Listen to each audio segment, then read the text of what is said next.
Dr. Katharine Wilkinson is an author, strategist, and teacher working to heal the planet we call home. Her writings include The Drawdown Review, the New York Times bestseller Drawdown, and Between God and Green. With Dr. Ayanna Elizabeth Johnson, she also co-edited All We Can Save, an anthology of writings by women climate leaders, and co-founded the All We Can Save project. As a principal writer and editor-in-chief at Project Drawdown, Dr. Wilkinson leads the organization's work to share climate solutions with audiences around the world. She co-hosts the forthcoming podcast, A Matter of Degrees, and speaks widely, including at National Geographic, Skull World Forum, and the United Nations. Her TED Talk on climate and gender equality has more than 1.8 million views, and she collaborates with Mary Robinson and others to advance the feminist climate renaissance. A homegrown Atlantan, Dr. Wilkinson holds a doctorate in geography and environment from Oxford, where she was a Rhodes Scholar, and a BA in religion from Sewanee, where she now is a visiting professor. In 2019, Time magazine named Dr. Wilkinson one of the 15 women who will save the world. She is happiest on a mountain or on a horse. Hello and welcome back to the Collective Trauma Summit. My name is Thomas Hübl. I'm the organizer and initiator of the summit, and I have the great pleasure to introduce to you and to us here Dr. Katharine Wilkinson. So hello, Katharine. I'm happy you're here with us, and I'm very honored that you join our summit. Thank you so much, Thomas, for inviting me to be part of this conversation. I'm really delighted. You bring a voice into the summit that is very dear to my heart. I mean, I'm very passionate about the climate conversation and all the work we can do together as a multidisciplinary team on this planet to support this, support our humanity in this time, and do the things that are necessary and do the changes that are necessary. And I think trauma and collective trauma are, in my understanding, also part why sometimes change seems hard. And so I would love to hear your expert knowledge and expertise in relation to collective trauma, and we will come to this later. But for every one of us, like for myself, there is a passion in the work that I do, and I hear when I listen to you speak about your work, I hear like a passion. And I'm wondering, in your own development, where was the point when you noticed, wow, I feel that that's kind of my mission, my purpose, there's my passion. And every one of us has kind of a personal story that led us to our work, or how our work found us. And maybe you can speak a little bit to that. I think that's very interesting to me, at least. Yeah. I like the notion of how the work finds you. I feel like so there's this sense of like people out hunting for purpose. And I think often it has already found us, and maybe we just haven't quite had the ears to hear or some such. So when I was 16, I spent 4 months living in the woods in Western North Carolina in the Southern Appalachian Mountains with 25 other teenagers, and at this really amazing place called the Outdoor Academy. So experiential education, deep emphasis on community, deep emphasis on sustainability in the classroom, in the ways that we operated kind of as a campus and a community. And so that was it was kind of a politicizing time for me, a deeply enlivening time for me. And there were some kind of pivotal moments in that. I think beginning to read the work of Mary Oliver was one of those, reading Daniel Quinn's book, Ishmael, and also sort of experiential dimensions, spending time crawling through the underbrush of rhododendron and mountain laurels, I have a really vivid memory of my, I guess it was our environmental studies or environmental science class, climbing sort of up this narrow kind of valley in Pisgah Forest National Park, National Forest proper, along this creek, and then coming out on this ridge line to a very recent clear cut of forest. So just a totally denuded side of this ridge. I'd never seen a clear cut forest before.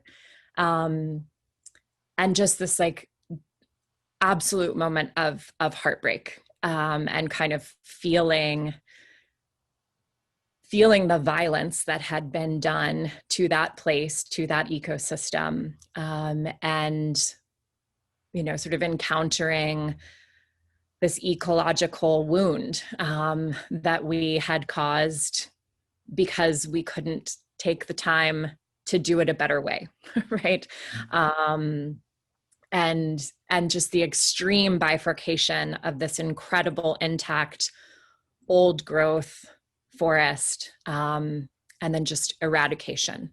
And now I know so much more about, well, I think we, through science, know so much more about the way trees communicate. And I think back on that time, and I think, you know, probably we were feeling some of what we now know must have been happening, right? Of trees sort of sending alert signals through their roots and through mycelial networks,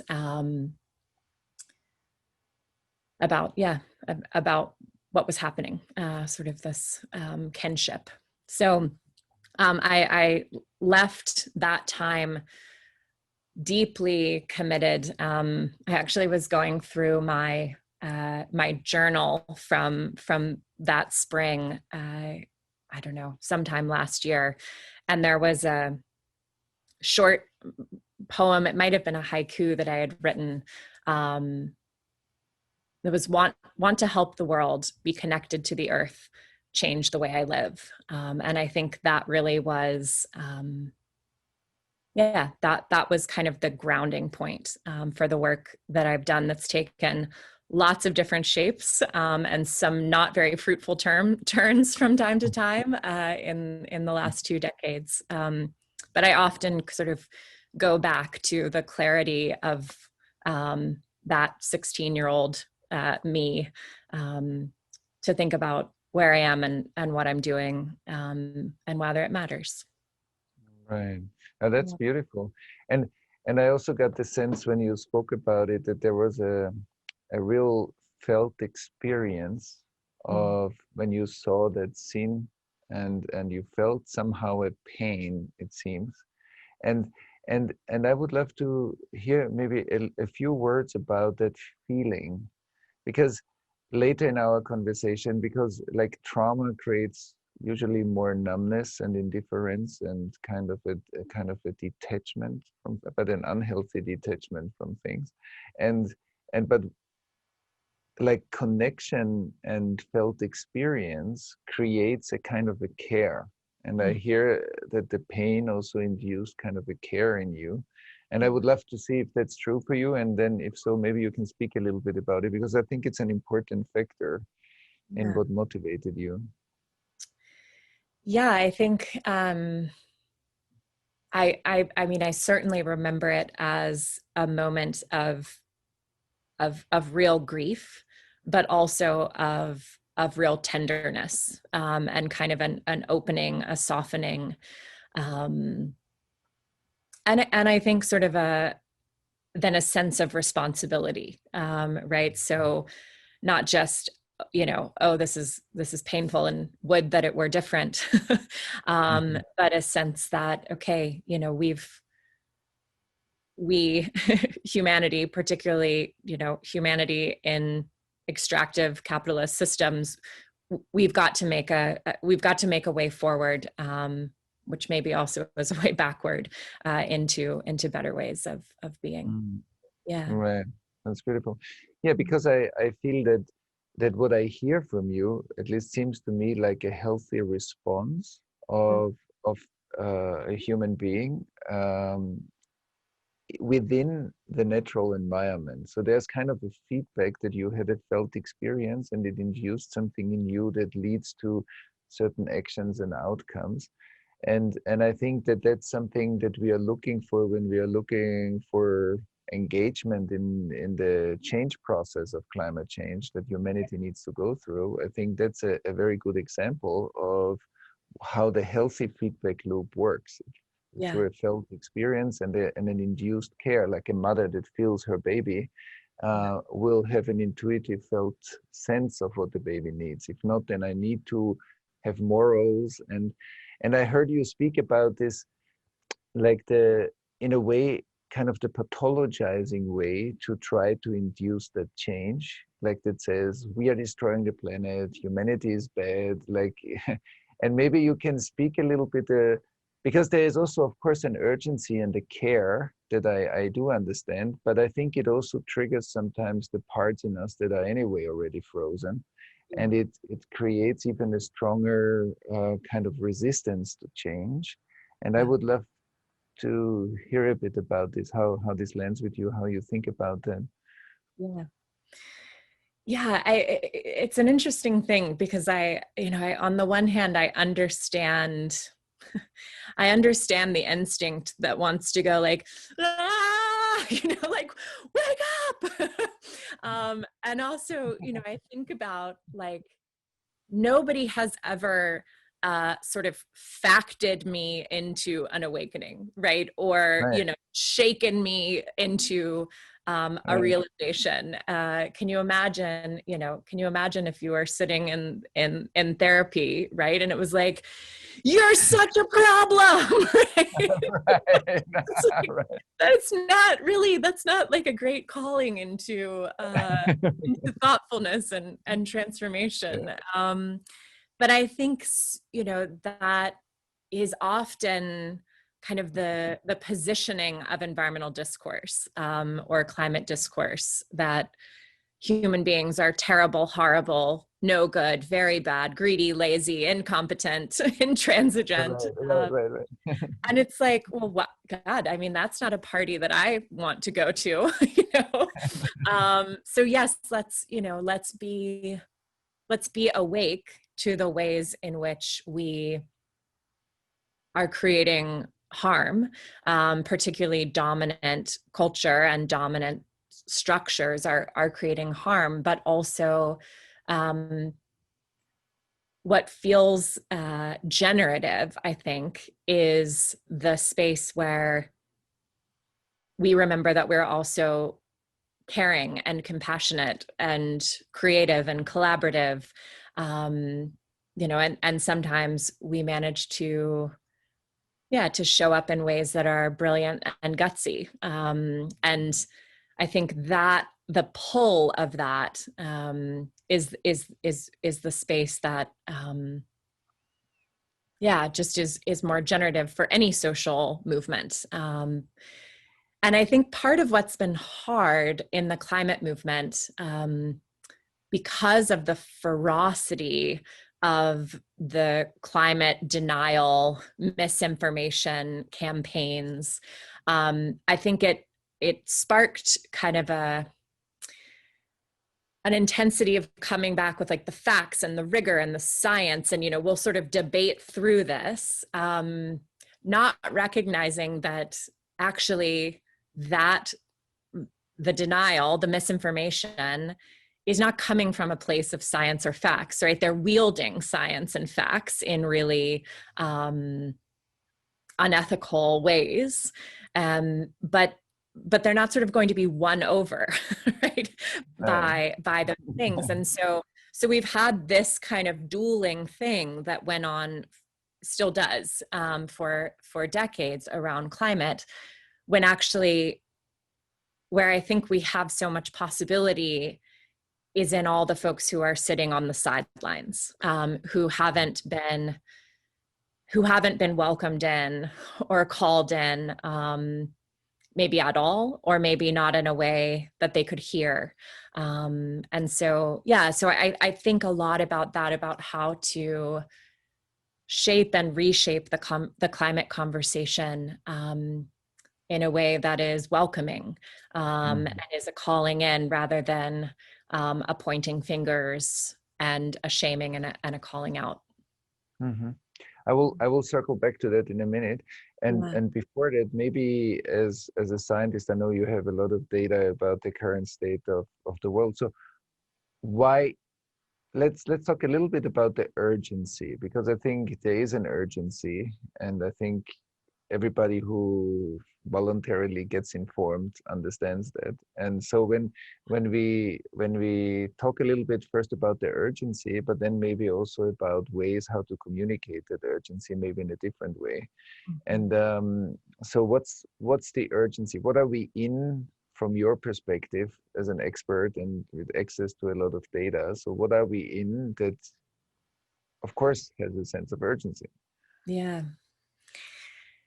So I feel really intensely that we are kind of at a crossroads of peril and possibility, that we're sort of in this pressure point moment. And we know that the possibilities for keeping planetary warming below 2 degrees Celsius are very rapidly slipping through our fingers. It feels to me like we have a really thin sliver of possibility that we could still kind of walk through together. And that means that we have to radically and rapidly reshape society. And one of those metrics will be whether we can roughly cut in half global greenhouse gas emissions this decade.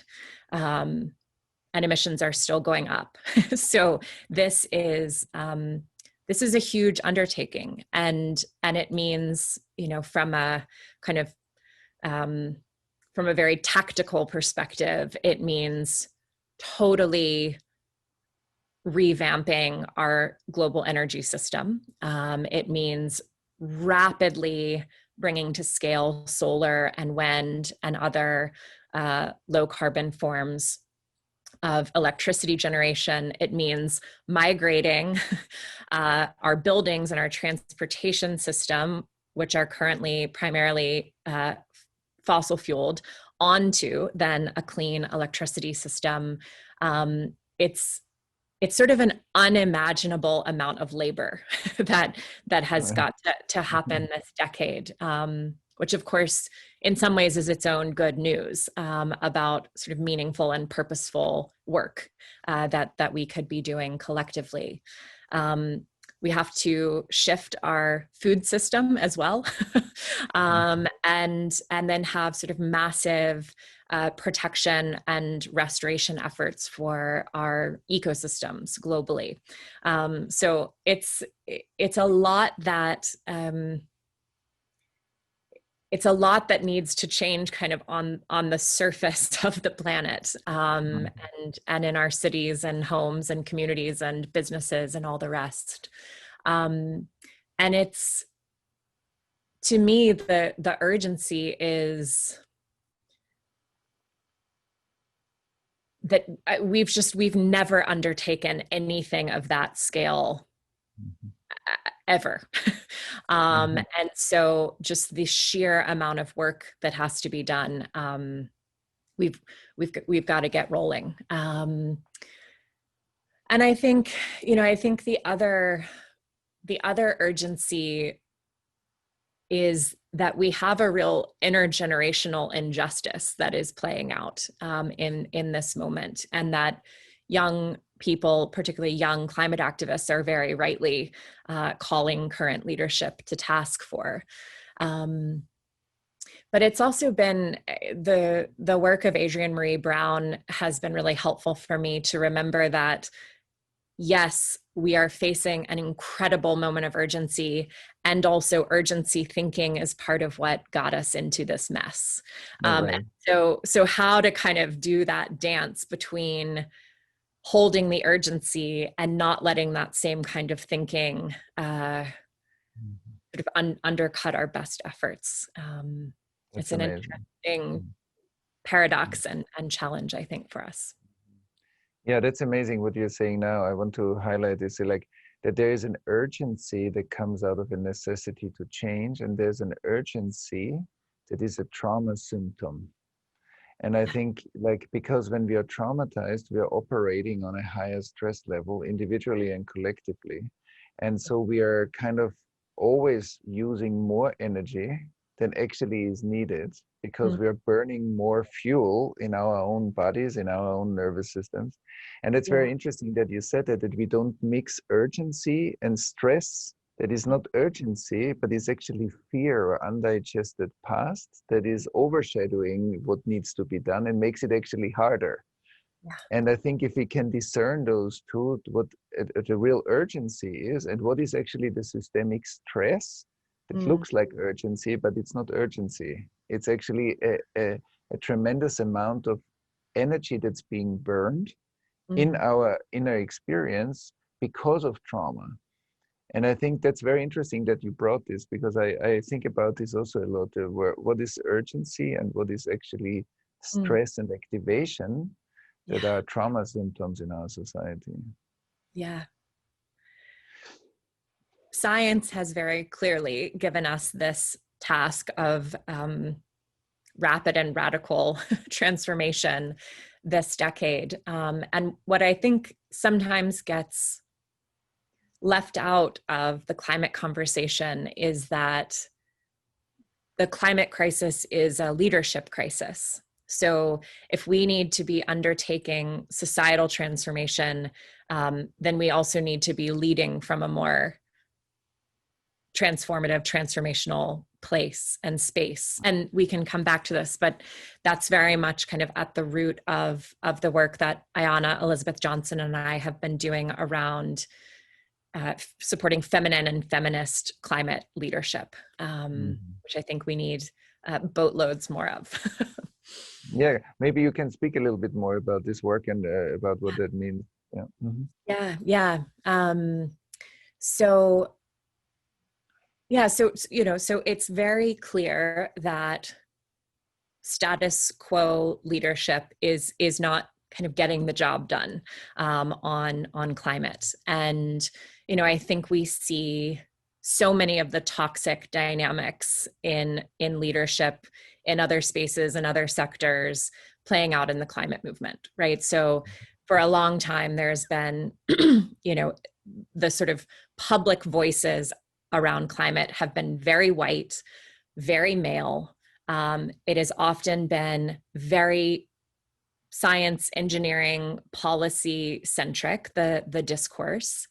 And so what's been really exciting to me is to see the way, certainly leadership that is more characteristically feminine and more committedly feminist is not limited to people of any gender. But I think what we're seeing from my perspective in the climate movement is that women are bringing that kind of leadership in droves. And that looks like a few things. So it looks to me like a commitment to making change rather than being in charge, right?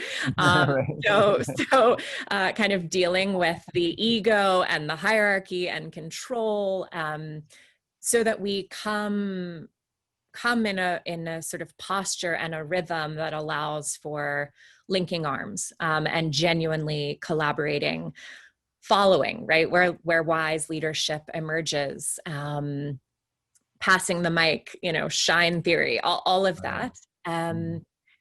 It looks like a deep commitment to healing systemic injustice and not either sidelining those concerns or inadvertently deepening systemic injustices. And I heard that particularly so much as the Green New Deal came into public discourse in a broader way, as the youth climate movement has really had this incredible upwelling, right? That there were lots of kind of old guard leaders in the climate movement who are saying, oh no, like those equity concerns, we'll get to those later, which is profoundly concerning for a number of reasons, because I think it suggests an inadequate analysis of what the root causes are of the climate crisis, that it's not just about burning fossil fuels, but it's about colonialism and racism and patriarchy and extractive capitalism. And also that, for so long, there have been efforts that have said, we'll get to equity or justice later. And it just doesn't happen, right? So it's, this insistence that equity is not somehow secondary to survival. Equity is survival. Beautiful. Yeah. And then there is, I think, a real kind of nurturing of heart-centered and not just head-centered leadership. So recognizing that there are inescapably spiritual and psychological dimensions to this crisis, to the work, and a willingness to do the inner work that seems to me to necessarily precede effective kind of outer work in the world, and that capacity for holding grief and anxiety and anger, but also courage and determination and love, right? Kind of welcoming all of that emotional content into the climate conversation. And then the last piece that we're seeing, I think, is a commitment to building community and a recognition that building community is a necessary foundation for building a better world. That this is not a story of heroes, right? This is a story of collectives. It's a story, if we're successful, right? It will be a story of we and not I. And many of those things have just been shortchanged in the climate movement for so long. There's inadequate funding for a lot of that work, right? Building community takes time and it takes space, which means it takes resources. And that's actually what brought Ayana and me together initially, was really a sense that we needed to be doing more community building work among and around women in the movement. And we co-curated and co-led a retreat almost exactly a year ago in Montana for 30 climate leaders. And we knew that people would be bringing burnout and grief and, all of that. But it was so much deeper than we had even anticipated. Both because the work is hard, but frankly also because of the racism and the patriarchy that plays out within the climate movement. So the trauma that gets created within the movement and becomes, something that either spits people out of the movement or wears them out of the movement or just drags them down day to day. I think the climate community, the climate movement could really use a good dose of self-reflection and kind of work on how we're showing up to the work and what we're bringing with us as we do it. Mm-hmm. Right. And in your own experience, what are kind of ways to do this inner work? Because I think you said something very powerful. I think in order to change outer structures, we also need to change our inner architecture because they are inevitably interdependent. And so how can we bring more of the work that you said right now? Because that's also, I think, connected to trauma. Since, once in one of my talks, I said that when there was this famous overview photo of the planet, you see this blue marble from outer space, but even the astronaut that made a photo wasn't outside of collective trauma. Every one of us carries some kind of transgenerational wounding or cultural wounding that's like within our cells and our bodies and emotions. And I think doing that inner work that you speak about, I think is crucial for not only the sustainability, but the capacity to be innovative and to do it long term and to really, be also relational. because I think one part of the pathologizing comes from a disconnect. So we are speaking to somebody that seems to be out there, the people that are not changing, instead of like in a connectedness. And maybe you can speak a little to that, like how that shows up in your experience. Yeah.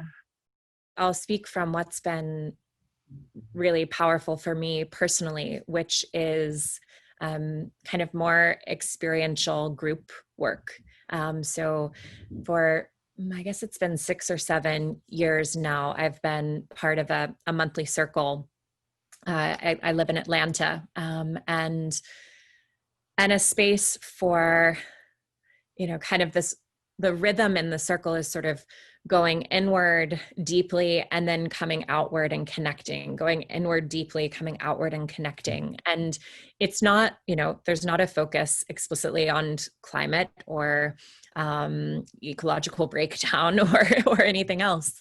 But it's been a space for me where I've been able to, usually for me, kind of the heaviest emotion for me around climate is grief, to bring that and to give it space, right?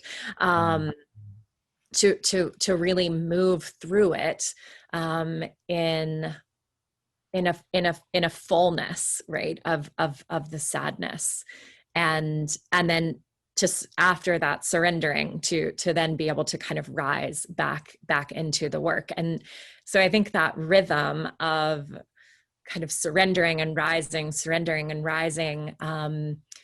I find that it's so helpful to do that in community, that it's a lot to hold alone. But I think contemplative practice also has a very important place. Really, any practices that I think ground us in the reality of our interconnectedness with the planet's living systems and with one another. So for me, that's also like getting my feet in moss, and being in a cold creek, or these sorts of experiences of bringing into focus and awareness that connectedness that's there all the time, and that I think is the source of so much of the grief that we're feeling, even when we're not quite consciously aware of it. Right. It's also beautiful that you speak about the grief, because to me, the grief seems to be a very healthy emotion, that because many people might not feel the grief, but it doesn't mean that it's not there, but it's just often covered. And that also, when I listen to you, come back to what you said at the beginning, there is a kind of a healthy connectedness to the realm of nature and the planet, because often it seems like, and sometimes I think that's also in the climate conversation, when I listen to it, it seems like the human being is destroying the planet, but that's already based on a separation between the human being and the planet. It's like as if these are two. Like I'm like a particle on the planet, versus my body is the planet. I mean, my body is the substance, the water, the carbon, I don't know, the minerals and the metals of the planet. So that dichotomy of is already kind of an inner disconnect. And I think what you shared now, you brought actually two very powerful remedies. And one is connection and relation to myself and to others. As community is relational restoration, and presence and contemplative practices. These are basically the two main remedies to heal trauma. And it's lovely that you brought them in your own way, but I think that these are very powerful practices and needed in the climate conversation, and especially for people who are very active. But I think that the grief is also very important, because when we feel that grief, it means that we also care, and that we feel connected to something that's hurt. And for me, this feels very healthy. So I want to underline this, and I think it's important to give the grief also a space, and not to see it as something that's kind of blocking the way, but it is the way. Yeah. You know, yeah. I think that's so beautifully put. On the first day, so I'm teaching a seminar course this fall called The Call of Climate in the Religious Studies department here. So kind of a grappling with all of the big questions about what it means to be human in a moment of climate crisis. And on the first day, I asked my students, what are some of the questions you're holding, about this moment? And, of course, some of them are like, how screwed are we? But also a number of them asked questions about grief, and about how do we cope, right? And there's some subtext there that's like, well, how do we band-aid the grief, right? Or how do we ease the grief? But I think recognizing that the grief, if we are awake and aware, the grief will be with us. And so how do we hold it together in ways that help open the way? I really love that, Thomas. Yeah, it's beautiful. It's beautiful how you put it, because it means that the grief is healthy. Yeah. And that the grief is not a problem, but it's a good sign that we are connected. And grief comes when we feel that connection is being hurt, then we feel grief. And I actually think that when something painful is happening, like what's happening right now in nature, and something painful is happening and we don't feel anything, that's a big question mark. Yeah. As long as we feel grief, I think it's a good sign, because we feel the alarm signs that something is going out of balance in the whole biosystem or ecosystem that we are part of. Yeah. And that we still feel that. I think that's crucial. I think so. And it was about 5 years ago, I think I did a wonderful retreat with Parker Palmer and a group of quote unquote young leaders and activists. And it was one of those sort of crucial and pivotal moments of being in community, and folks bringing a lot of heaviness from their work into this space. But Parker's concept of the tragic gap, I found, I've carried with me, and I think has been so helpful for me, actually, that to stand in the space between the hard reality of what is, and in terms of the climate crisis, an even harder reality that's ahead, and also holding a vision of possibility, right? That there it is a tragic gap to stand in the space between those two, but staying in that tragic gap, and being able to hold both of those things is so much the work. He calls it the work before the work. And it's very easy, I think, to get sort of spit out of the tragic gap, to kind of flip out into cynicism and or depression, or into kind of a gee whiz Pollyanna optimism, right? That's also not connected, right. And grounded in reality. So I think somehow just having the language for that, from that concept at that time, has helped me hold the grief in a way that is tender and generative, and necessary. Right, beautiful. You brought a very lovely description also how we talk about working with trauma in a resourceful way, that we are not drowning in the deep abyss of kind of trauma, but that we stay on the edges and that we are melting a lake of ice step by step, but we are not falling into deep depression, but we're actually harvesting energy that is bound in the trauma and making it as a part of our innovation capacity. And I think that's another, so trauma is often this frozen lake. I often say for the outer ice not to melt so fast. We need to melt the ice in our hearts or in our bodies, like the trauma that is stored in us. But when we heal trauma, it's a win-win-win. It's a massive liberation of energy that was stored and frozen and couldn't move. And I want to hear a little bit, because I know you're very passionate about this project, Drawdown. And I heard you speak beautifully about how to be in this time, like to be in both places, to stay generative and innovative, and also not cut off the feelings that are very important. And I think that's also, as you said, a deeply feminine quality, that we can stay in the feeling, and we have a higher capacity to do that.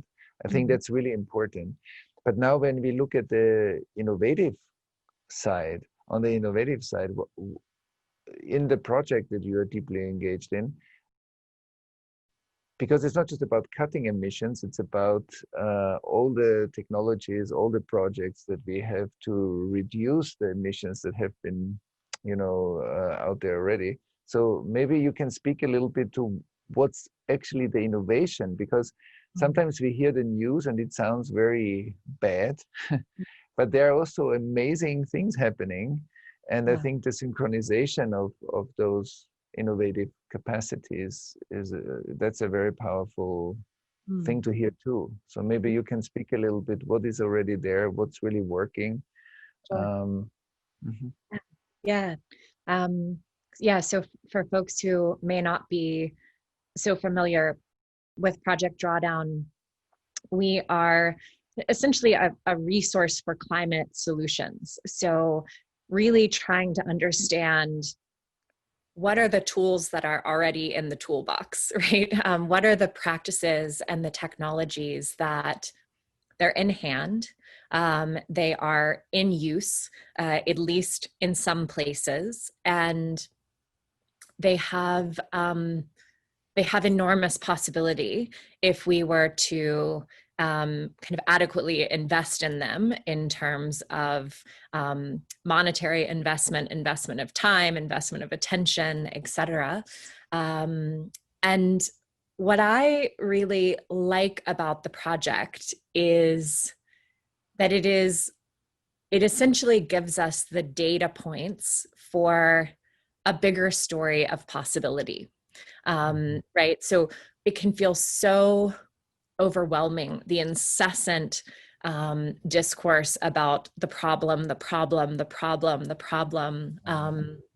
And we know that has much more successfully permeated public discourse. There was some interesting research a couple of years ago that was done asking people across 14 different countries, when you think of global warming or climate change, what comes to mind? And about 44% of people said, which was the highest response, something about the outcomes, right? Floods, hurricanes, fires, essentially the bad news, right? And only 3% of people said solutions. 3% of people also said denial, right? So that's not great, right? Like if we're not even talking about solutions, it's hard to imagine that we will move solutions forward in the way that is necessary. So that to me, yes, it's very interesting, the specific gigatons that might be possible from something like silvopasture, that's great. But the part that I feel passionate about is, what does that landscape of solutions add up to? And how does that actually help us hold that one side of the tragic gap of imagination, right? And a vision of the future that we want, as opposed to just a vision of the future that's catastrophic and that we're trying desperately to avoid. Right. And I love that you speak very often about like the systemic effect. It's kind of a we space. Like all of these things happen in a we space, and it's about us to find our place within that we space, and also get support to find our place. But I think how am I like Yeah. because I see this as a sign of maturity, that people know when to go on stage and when to go off stage, you know, Mm. when to pass the microphone to somebody else that needs to speak now because that expertise is, or that competence is needed now and not mine. And I know how to step back and I know how to step forward. And I Mm. think that's a very important function in a mature society, that we know, like, that we are a team. It doesn't matter what we are doing, but all the capacities are needed somehow. And I hear that strongly also when you speak about the project Drawdown, that it's a kind of a whole innovative network of solutions. And it's not even about the highest ranking of what cuts the most or relieves us of the most emissions, but what is actually the collaborative frame. And maybe you can speak a little bit about what do you see as possibilities, how to strengthen that capacity, that we are like, that we have each other's backs, that we support each other, that these intelligent systems Mm. can work better and better because we are all participating, giving and receiving in these systems. Maybe you Mm. can share a little bit how you see this in your project and in general in the climate movement, how Yeah. to strengthen the intelligence of the we. Mm. Yeah. Um, I love that notion of sensing when to step forward, when you can be sort of service, and when to step Right. back. So yeah, it's actually very much that's been sort of the fuel of the work that Ayana Elizabeth Johnson and I have been doing really this year, on a book that will be out next month, which is called All We Can Save. And it is Mhm. a collection of writings by women climate leaders, all playing very different roles in the ecosystem, right? Kind of the ecosystem of transformation. And born out of, on the one hand, sort of our frustration with inadequate amplification of really brilliant ideas, and important perspectives, but also designed to echo the mighty chorus, right? And it's not just the people in the book, of course. The people in the book are they're sort of emblematic of different ways folks are showing up, to climate work. And we hope in some sense that people will see the 41 essays and the 17 poems and the original art, each one as kind of a different entry point, to the collective, right? So as a climate person, you get asked all the time, like, well, what are the 3 things everyone should do, right? And that's like, it's a nonsensical question, because we're talking about Right. holistic transformation, right? I mean, if we all only had to do 3 things, that would be, we wouldn't be in this mess, A. But Right. B, I think it's like shortchanging of our capacities, right?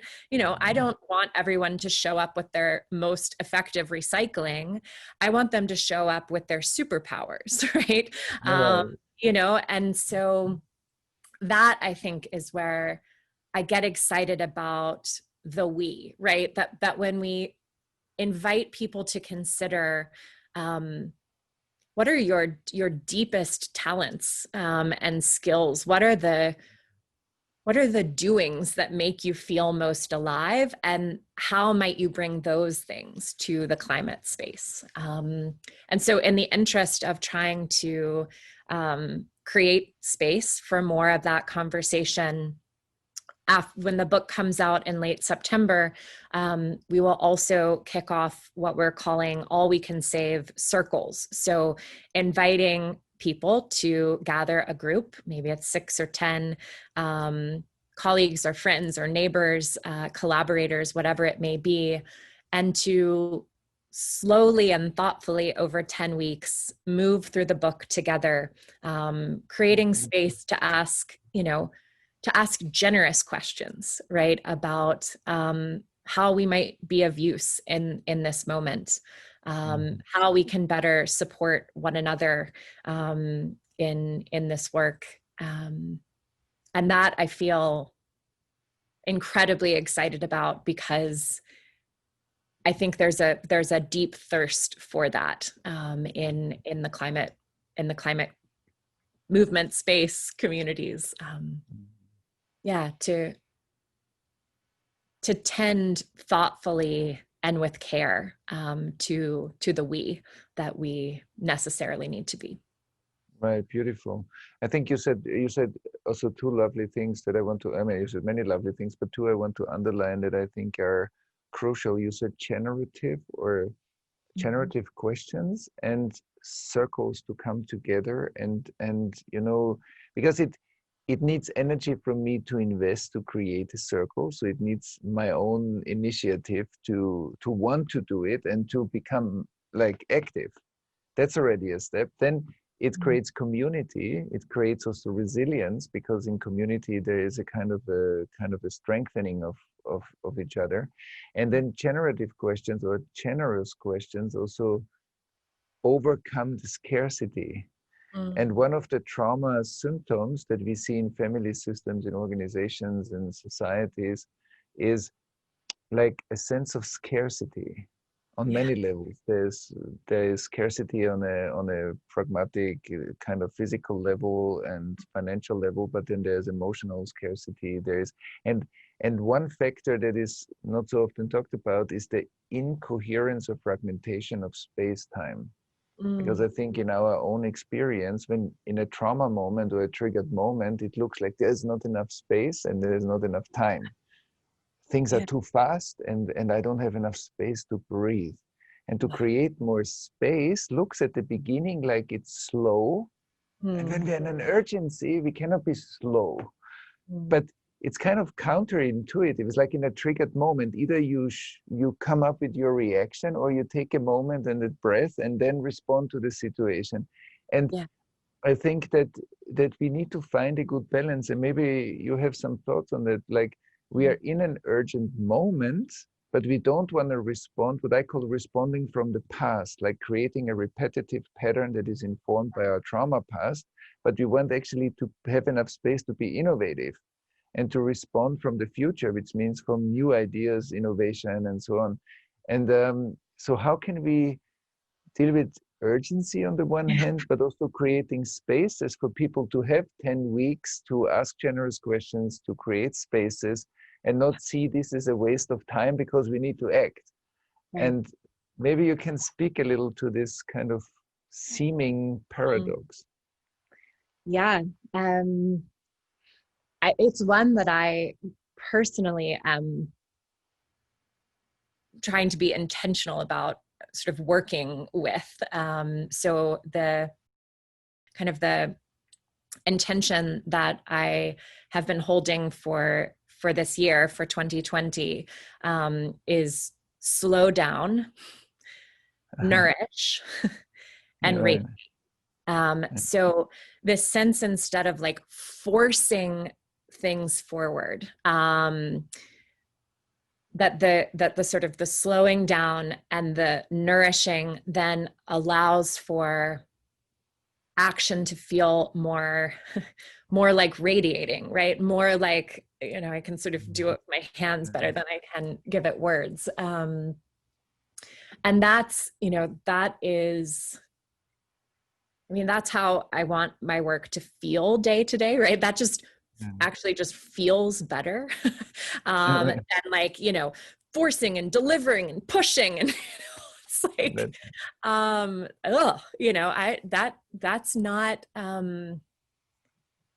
I don't think that's the kind of world that we're trying to sort of midwife into being. And so I think part of the challenge and the opportunity is to do the work day to day and moment to moment in a way that's more emblematic of the world we want. Because why would the same ways of operating get us to a different outcome? It just sort of doesn't for me add up. And we hear the language of dualism and dichotomy so much in the metaphors that get used around climate as well, right? The idea of like fighting climate change. Ayana and I talk about the feminist climate renaissance, not a feminist climate revolution or a feminist climate takeover, or, that it's this notion of upwelling. It's a notion of creating the space for things to move in the way that they actually already want to move. Yeah. That's beautiful. Yeah, I want to give this a space because you're actually speaking to some very deep wisdom right now, like that we cannot give birth to a new world, to a world that integrated the learning that comes through the crisis of climate or the climate change crisis, because there's a learning and the maturation and the development, but it cannot be forced with the same tools that created it in the first place. And then you said something I like very much, because that's what I hear often when I listen to the climate conversation. I hear the same splits and fragmentations that you spoke about, like the dichotomy between the human and the planet, and the fighting, as you spoke to. And I deeply believe that the feminine intelligence is something that's really, really important. And I like that you call it renaissance and not revolution. I'm deeply with you, because I feel very resonant with how you speak about it. And I think it's true that we are one connected and interdependent system. Yeah. And sometimes we are saying that, but we are not living it. It's kind of a great idea mentally, and it makes sense, of course, obviously, but living it is something new. And I heard you in your own experience and in your own practice also really being congruent in your whole message. And I want to hear a little bit about this congruence, because I see one of the fundamental trauma symptoms an incongruence or fragmentation between our mental, cognitive, rational capacities, our emotional and our physical embodiment.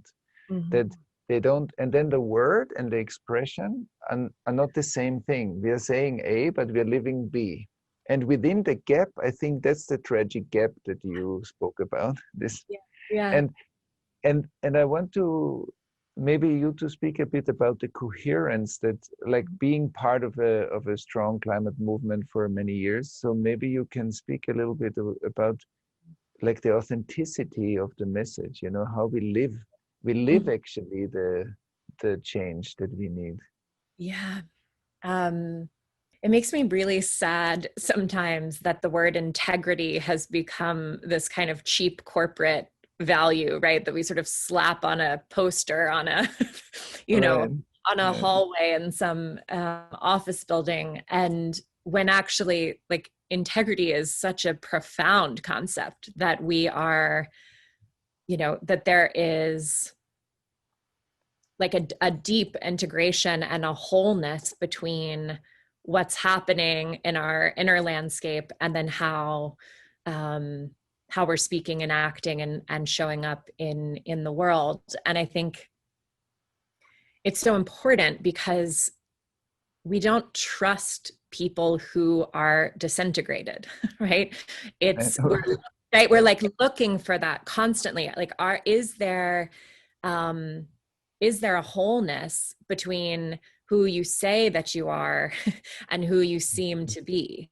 And if we don't have that trust, right, we're sort of undercut from the beginning. And so, I think that the work of kind of integrity as individuals and in the deepest sense allows for a more effective movement, right? Because we're creating the very kind of grid that is needed, right? Where we're creating the capacity for stronger threads between, you know, the different nodes or jewels in the net, in the system. And it's interesting, actually. So just a town over from where I am right now, I'm up on the Cumberland Plateau in Middle Tennessee, was the original Highlander Folk School. So that was where John Lewis, Martin Luther King, Rosa Parks, where movement leaders came during the civil rights movement to do nonviolent resistance training, and to do the work before the work, right? So to kind of pull back from the front lines of the movement, to do that kind of inner shoring up and strengthening of connection, to then go back out, right, to the next march, to the next sit-in, to whatever the next direct action would be. And that it was in that kind of interplay of those two things that allowed the movement to sustain, that allowed it to be strong in the direct actions that were strong.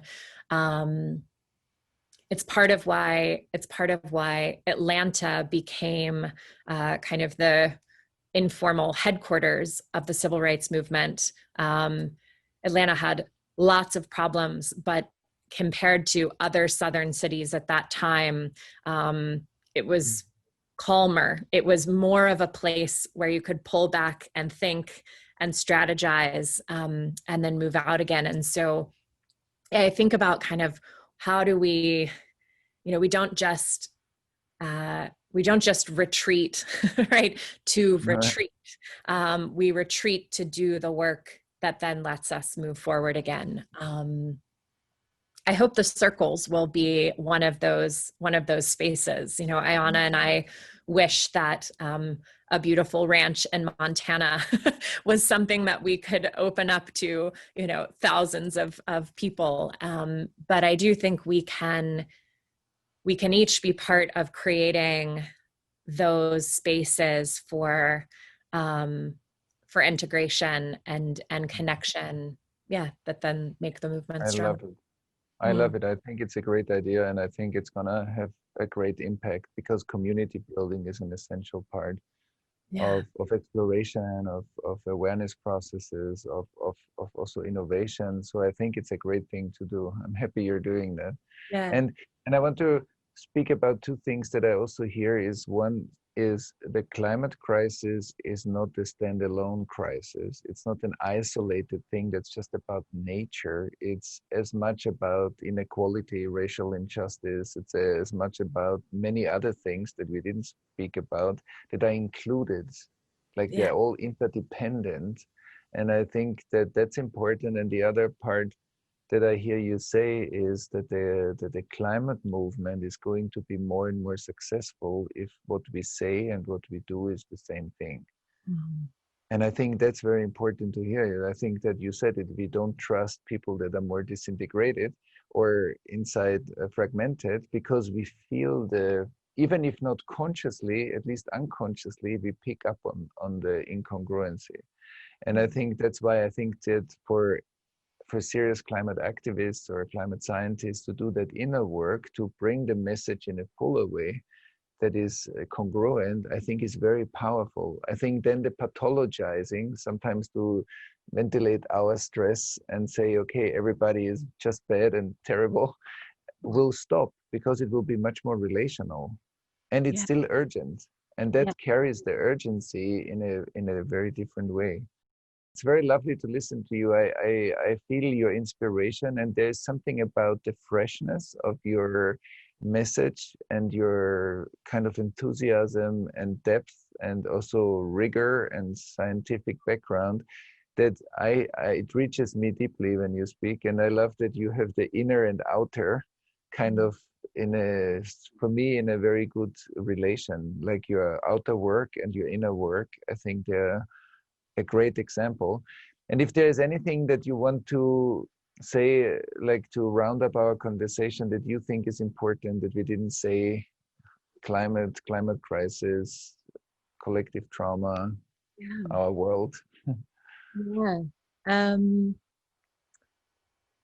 Well, I think, I think perhaps the one other dimension of the kind of nexus of climate and trauma that we didn't talk about is the trauma that is being created by climate impacts, right? So fire and hurricanes are both very present in this season in the US, right? So there's going to be, even as we get towards more solutions, the violence of climate impacts is going to continue rising. And so knowing that we need to be attending to those new collective traumas, I think is really important. So it's just, it's been actually, Thomas, really, it's been really nice to have this invitation to think about all of those threads where trauma and climate crisis intersect, from root causes to what's sort of impeding our ability to respond, to trauma created within the movement, to the trauma of our planet's living systems, which of course is ours. Right. And then, kind of these, kind of community traumas that are playing out with more intense weather, natural disasters, what some call increasingly unnatural disasters. And I think you're so right about remembering that climate change isn't the problem.